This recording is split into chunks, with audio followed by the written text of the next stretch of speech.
Sí, manita. Vamos a orar, mis hermanas. Vamos ahora. Bendito Padre Celestial, Creador de los cielos y de la tierra, en esta noche, Padre bendito, este puñado de hijas tuyas, Señor, nos damos cita para estudiar tu palabra, bendito Señor. Te pedimos que seas con cada una de nosotras, Señor, que abras nuestro entendimiento, que abras nuestro corazón, Señor, para que lo que escuchemos hoy lo pongamos por obra. Te pido que tú bendigas a mi hermana Magda, Señor. Tú sabes que es una mujer dedicada a ti, Señor, que siempre te ha buscado, una mujer que estudia, Señor, tu bendita palabra, y en esta noche ella la va a impartir, Señor, para todas sus hermanas, y que nosotras podamos aprender, Señor, de este juicio que se hizo con tu Hijo Jesucristo, Señor, y que te pido, Señor, que lo entendamos, Señor, y que se nos quede muy grabado en nuestras mentes, Señor, porque es algo muy, muy importante todo lo que vivió tu Hijo Jesucristo, Padre bendito. Te pido con todo el corazón que seas con nosotras y primeramente con ella, Señor, que tú la bendigas y que le des tu palabra, Padre Santo, para que ella nos la exprese y la podamos entender. Te pido, Señor, que bendigas a todas mis hermanas aquí presentes y que las que no, Señor, que tú toques su corazón para que se puedan incorporar con nosotros, Señor, para aprender más de ti. Señor bendito, todo esto te lo pido en el nombre de tu amado Hijo, nuestro Señor Jesucristo. Amén. Amén. Amén. Adelante, mi hermana. Voy a compartir pantalla.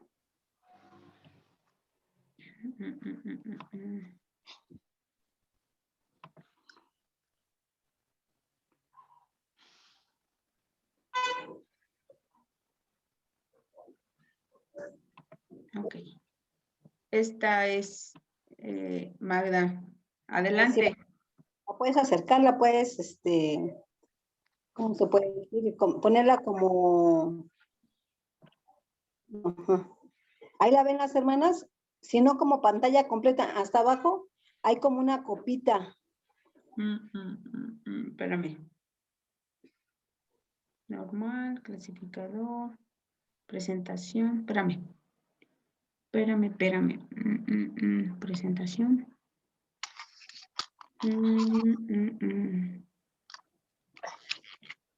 Espérame. Hasta abajo. ¿Cómo? La barra de herramientas. Ándale, por ahí. Espérame, déjame checar si por acá la puedo. Es que el mío es 2007, Magda, entonces ya está un poquito.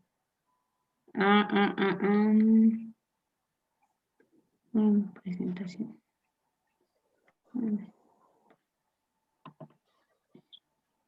¿Así? Ándale, así. Paso a vosotras, hermanas. Muchas gracias. Por favor. Por las oraciones y porque Dios nos permita conocer un poquito más de su palabra. Bueno, esta noche pues estamos compartiendo con ustedes este acontecimiento muy importante para toda la humanidad, para todos los que sabemos que somos hijos de Dios y que tuvimos una oportunidad bajo el sacrificio del Señor Jesucristo. Hoy vamos a ver, entonces vamos a terminar lo que es el juicio de Jesucristo y que Él también se dijo Rey de los judíos. Sin embargo, hubo mucha discrepancia entre todo su pueblo. Tenemos como introducción el cumplimiento de una profecía que el mismo Señor Jesucristo lo mencionaba cuando vino a la tierra. Y voy a leérselas rápidamente. He aquí, subimos a Jerusalén y el Hijo del Hombre será entregado a los príncipes de los sacerdotes y a los escribas y le condenarán a muerte y le entregarán a los gentiles y le escarnecerán y le azotarán y escupirán en él y le matarán, mas al tercer día resucitará. Marcos 10, 33, 34. Amén. Pues hermanos, él mismo ya sabía su misión a esta tierra y él mismo se la enseñaba a sus apóstoles para que ellos también fueran preparados y fueran enseñados de la misión que se tenía que hacer en la tierra, de esa evangelización. Manita, me seguimos a la segunda diapositiva, por favor. Este es nada más, esta plantillita que tenemos aquí es un repaso de la semana pasada. Hablábamos del juicio que tiene requisitos dentro de las leyes judías. Hablábamos de la publicidad, que cualquier juicio se iba a hacer en un lugar abierto, en medio de todo el pueblo, que era público. Y obviamente que tenía que ser con 2 testigos imparciales. Iba a haber imparcialidad, no tenían por qué balancearse la justicia para un lado, sino totalmente con referencia de justicia. Y obviamente que tenía que estar de día, y en caso de que hubiera las sentencias de aquí del Sanedrín eran inapelables, era una sentencia totalmente absoluta. Sin embargo, también cuando veían que estaba un poco endeble la sentencia, los consejeros o el Consejo del Sanedrín revisaba nuevamente las sentencias para no equivocarse. Tenían cuidado de no tener una sentencia injusta. Entonces, tenían una etapa, los mismos del Sanedrín, antes de dictar sentencia, tenían esa etapa de revisión por ellos mismos, y algunos sí se podían liberar de la sentencia que impondrían. También recordemos que a los testigos falsos, si los encontraban en su dicho contradictorio entre ellos, eran castigados esos testigos, aplicándole la sentencia que en un momento dado tenía el delito, la sanción que percibiría el acusado. Por eso la falsedad de testigos no era muy común, al contrario, era muy cuidadoso para que nadie fuera falso testigo, porque iban a recibir la misma sanción del acusado, ellos tendrían que estar recibiendo. Por eso muchos no. El pueblo judío tenía este juicio como en un juicio muy pulcro, muy limpio, era reconocido, y en la actualidad pues también siguen reconociendo este tipo de características en este juicio, y también por eso lo implementaron en el juicio penal actual de ser totalmente abierto y público. La siguiente, manita, por favor. Ok. Uh-huh. Bueno, en esta es otra vez otro recordatorio que hablábamos de Jesucristo. En esta, el Imperio Romano era el conquistador de Palestina e Israel, y en esta el máximo gobernante pues era el César. Aquí mandaban un gobernante para cada provincia, y en este caso Judea tenía un gobernador que era Poncio Pilato. Él imponía sus propias leyes para castigar. En este caso, pues ellos aplicaban bajo el delito de sedición o de ataques a los reyes o al Imperio Romano. Aplicaban la sentencia de la crucifixión. Todo sujeto que fuera en contra del gobierno romano le aplicaban la sentencia de crucifixión, ¿sí? Entonces, esta sí era una regla para todos los que estaban en contra del rey, del Imperio Romano. Bueno, y la otra parte, el cuadrito de abajo, nos habla del derecho romano. Los habitantes de las provincias conquistadas por los romanos no eran considerados personas, eran considerados peregrinos. ¿Por qué peregrinos? Porque pues nada más tenían derecho ellos a sus costumbres. Esas provincias conquistadas tenían derecho a sus costumbres, a su religión, y tenían que pagar un tributo. Pero eran menor que un ciudadano romano, por eso no tenían garantías jurídicas. Ellos, los romanos, sí les permitían que ejercieran su religión, sus costumbres, sus leyes, sobre todo leyes religiosas, pero cuando el En este caso, el Sanedrín quería imponer una sanción de muerte, tenían que sujetarse al reino romano. Por eso es que los derechos humanos en las colonias o en las provincias de los romanos, pues no tenían muchas garantías, no tenían garantía de derechos humanos. Esa era una limitante de ese entonces. Gracias, hermana. ¿Le pueden a la siguiente, por favor? Ok. Bueno, aquí ya estamos hablando del procedimiento concreto de nuestro Señor Jesucristo en el ámbito ya frente al Sanedrín. Y yo consideré algunas causas que fueron las que afectaron los intereses al privilegiado del Sanedrín. Sabemos que el Sanedrín tenía 71 consejeros, entre escribas, el sumo pontífice, los doctores de la ley, todos ellos, pero desafortunadamente habían unos cuantos que empezaban a mover a todo el Sanedrín, y los que tenían más interés de que no tuvieran problemas de quitarse en el poder eran a los saduceos, porque los saduceos era la clase alta del Sanedrín, la clase alta de Judea. Y entonces aquí los saduceos son los que se sienten más afectados, porque los saduceos estaban ocupando al sumo sacerdote. Anás y Caifás eran de esa clase de saduceos, de esa clase privilegiada. Entonces, al ver esto, pues vamos a ver qué es lo que sucede, qué es lo que ven los saduceos y bueno, también los fariseos en Jesucristo. En el círculo rojo de arriba, ahí mencionamos que Jesús vino él dijo a salvar al mundo. Él vino a cumplir la profecía. ¿Sí? Y vemos en el cuadro azul de la derecha, él vino a rescatar las ovejas perdidas de la casa de Israel.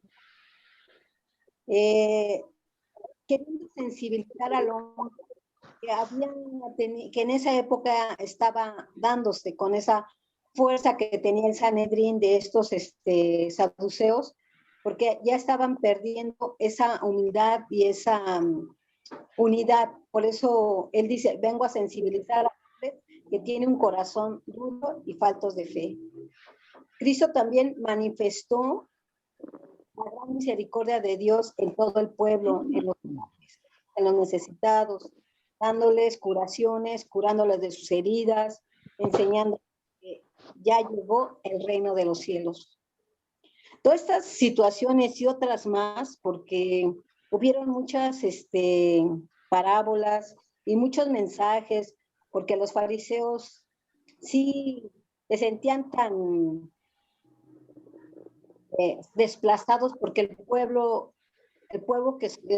escuchaba a Jesús y lo seguía, se había juntado multitudes, y entonces los fariseos y el Sanedrín se sentía así como que, ¿qué pasó? ¿Qué pasa con toda esta gente, no? ¿Qué va a pasar con este hombre que se dice el hombre de Dios?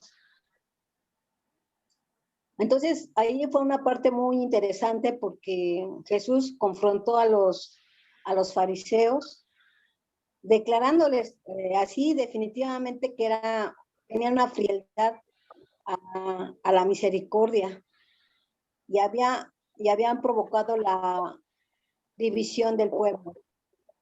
Además de que todo esto le generó en la envidia, porque se sentían miedo de perder su poder. En esta parte, que es el cuadro azul de la izquierda, donde menciono que Caifás profetizó en Juan 11:50, allá el mismo Caifás dijo que, ¿qué haremos con este hombre? Dice, es mejor salvar, perder un hombre y no perder un pueblo, pero no lo dijo porque lo sintiera, sino como él era el sumo sacerdote, él dio esa profecía. Ya está complementándose el mandamiento de nuestro Dios. Él mismo lo comentó y aconsejó a todo el Sanedrín, a los fariseos, a perseguir a Jesús, a buscar la oportunidad y lograr la muerte de él para no estar desestabilizados. ¿Me seguimos, hermanita, por favor? Sí.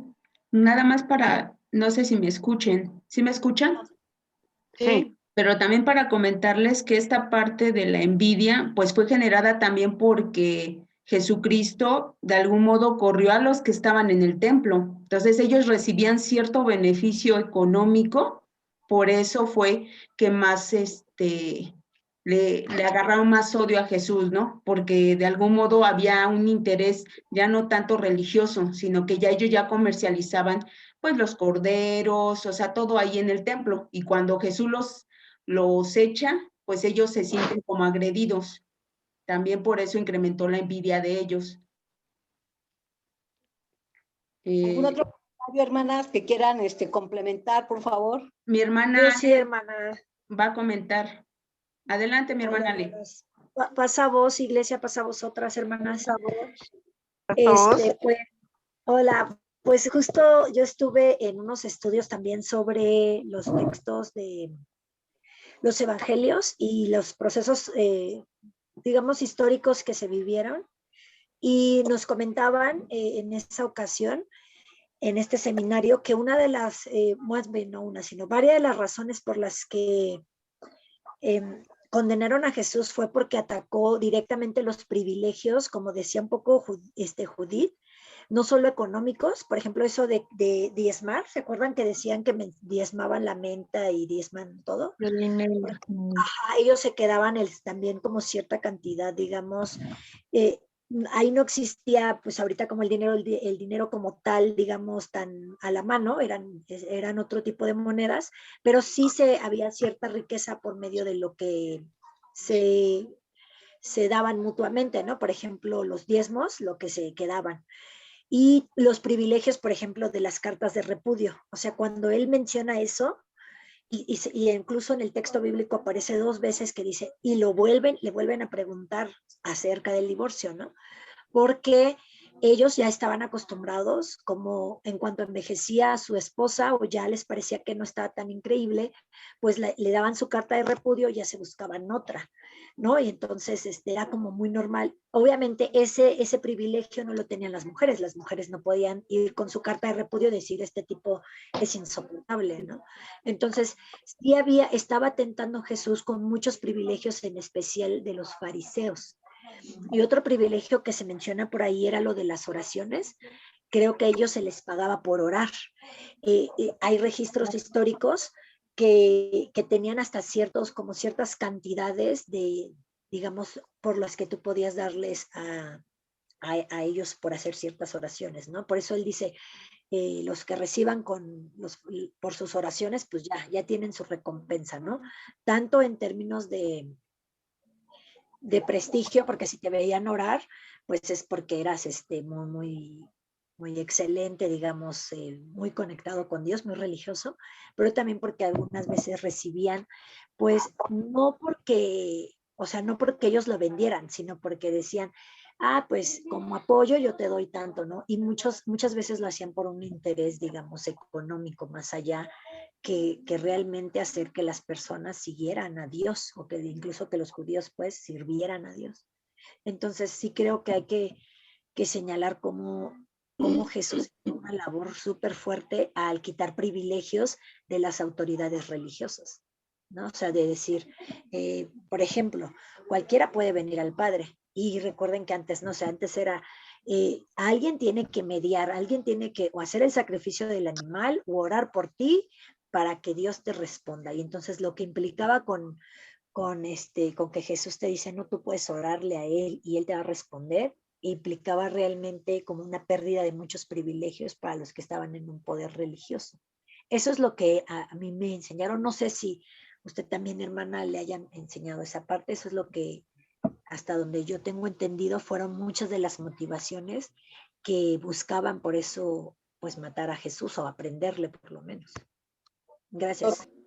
Totalmente el hecho de quitarlos del poder, el hecho de perder sus privilegios, en su ámbito religioso, porque ellos gozaban de ese espacio, de ese reconocimiento por todo el pueblo, ¿no? Entonces, yo creo que en la actualidad, ahorita se lucha por el poder, ¿no? A ver quién llega al poder y a agarrar todo lo que se pueda y hacerse multimillonario. Y yo creo que también sucedió eso mismo en la antigüedad. Entonces, no era fácil enfrentarse al poderoso. Sin embargo, nuestro Señor Jesucristo, con todo su sustento y con toda su temor también, porque pues era un hombre con temor, se enfrentó a esa gran, a ese gran poder, desafiándolos, cuestionándolos, ¿verdad? Porque sabían que todos los pecados que ellos tenían, ¿no? Porque conocían la ley, ¿verdad? Entonces, pues sí estaba en... Hermanas, ¿puedo opinar? Claro que sí, Marta. Pues yo creo que dentro de las grandes ofensas que ellos pensaron que nuestro Señor Jesús les pudo haber hecho, era que les reconvino mucho en que no tenían misericordia. Ellos, nuestro Señor Jesús les decía que sí, que ellos diezmaban la menta y el eneldo, y la misericordia, ¿dónde quedaba?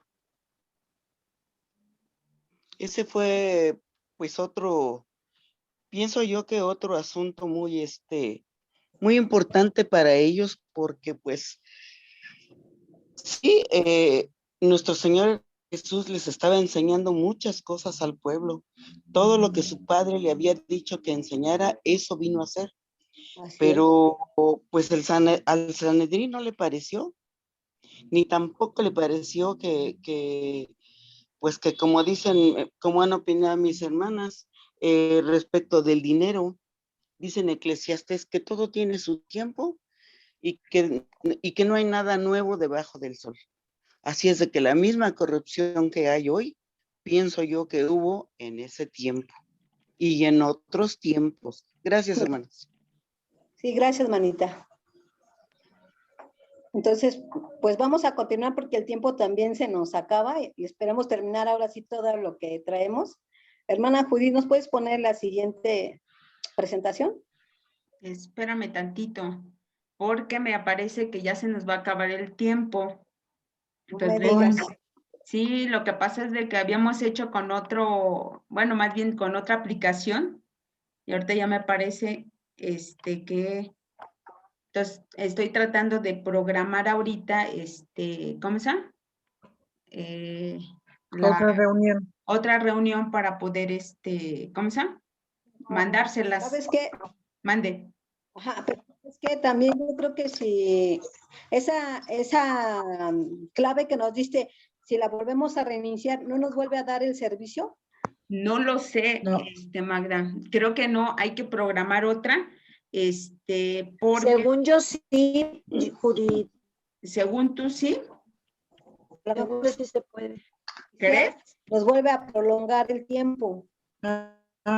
Pues Solamente, bueno, si quieren, continuamos. Si bueno, si la saca, me vuelven a, entramos a esa, si no, yo ahorita genero otra, mis hermanas. Ajá. Volvemos a intentar la misma. Exacto. Si no, yo se las mando en menos de lo que canta un gallo. En menos de lo que canta un gallo. Pero como no hay gallos. Acuérdate lo que le pasó a Pedro, ¿eh? Exacto. Pero como no hay gallos, por eso les dije, en lo que canta un Pedro gallo. tampoco. ¿No?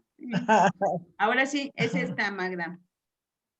Bueno, vamos a continuar y si nos sacan, pues ya escuchamos el procedimiento. Aquí estamos planteando que el Sanedrín y sus propósitos. Una vez que Caifás había ya establecido que tenían que acabar con Jesucristo, pues consensaron que tenía que tener la muerte Jesús, ¿no? Aquí hablábamos de la persecución que todos los fariseos, el fariseo, los saduceos, perseguían a Jesús para condenarlo a la muerte, buscándole bajo un falso testimonio, porque a pesar de esa persecución que tenía, de estarlo cuestionando, buscando a ver en qué caía Jesús, no lograban hacerlo caer. Conocía el corazón de todos los hombres y obviamente que siempre salía adelante nuestro Señor Jesucristo. Sin embargo, ellos buscaban ya como último término la falsedad de testimonio. Y obviamente que pues no hubo respeto a los principios del juicio judío, y obviamente que ellos también querían mantenerse en el poder.